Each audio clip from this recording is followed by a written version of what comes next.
So, guys, this one rule has saved more trading accounts than any indicator out there ever will. Most traders will place a trade first and then decide how much pain they can handle in that trade. And that's actually backwards. By the time you feel the pain, your account has already been down more than it should have ever been. So let's talk about rule number 2 from Mark Douglas's 7 Rules of Consistency in his book, Trading in the Zone. I predefine the risk of every trade. This single rule, when you truly follow it, changes the entire way you show up at your trading desk. Here's the problem. Most people get into trading because they want to grow their money, create an additional income stream, or build more financial freedom. That makes perfect sense. But then something strange happens. They find a setup they like, they click buy or sell, and only after a trade is live do they start thinking about risk.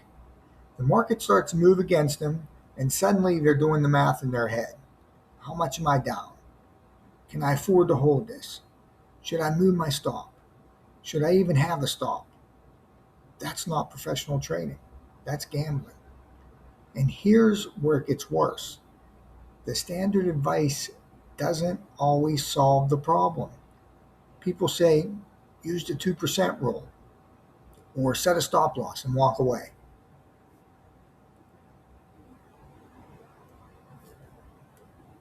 That sounds good, but if you don't understand why your stop is at that level, and if you haven't decided the exact dollar amount you are generally willing to lose before entering the trade, then the 2% rule is just a number on the screen.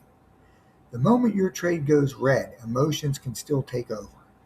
You move the stop, you widen it, you tell yourself it'll come back.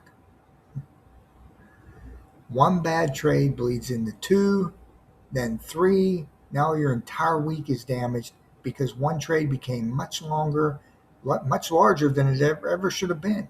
Think about it. Traders who understand the strategy still fail.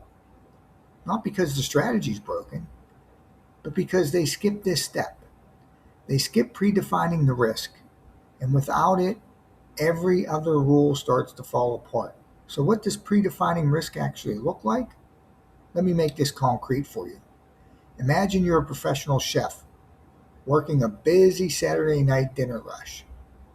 You don't decide how much seasoning to use after the meal is already on the way to the table, do you? No, the portions, the ingredients, heat, and preparation were all decided before the pan ever touched the flame, before the cooking begins. You already know exactly what is going into that dish and how much. That's predefining risk. Before you click buy or sell, you should know your stop level. You know the exact dollar amount you are willing to lose on that one trade, not a vague feeling, a specific number. Written down, decided in advance. Now, here's why. That matters more than most traders realize. When you define your risk before entering the trade, you are not only protecting your capital, you are protecting your mindset. And that mindset protection may be even more important. When you're sitting in a trade that's moving against you and you already decided beforehand, I'm comfortable losing $40 on this trade, your brain doesn't need to panic. There's no negotiation. There's no internal argument about whether to hold, close, add to the position, or move the stop. The decision was already made. You follow the plan. The trade either reaches your target or hits your stop. Either way, you move on with your process intact. But when you haven't predefined the risk, every move against you becomes a question. Questions create hesitation. Hesitation creates poor decisions. Poor decisions allow one trade to snowball into a week that damages your account. Stop and think about this for a moment. Trading is a probability business. You're not trying to be right on every trade. You're trying to follow a repeatable process where math works across dozens and hundreds of trades. Mark Douglas understood that better than almost anyone else. That is exactly why predefining risk is rule number 2. If you cannot control what you lose, it doesn't matter how good your entries are. One bad trade without a proper stop can erase the results of many, many good trades. One trade where you let the loss continue because you were hoping. One trade where you moved the stop loss further away because you felt the market would turn around. One trade like that can erase 20 well managed trades. So here's what I want you to take from this lesson.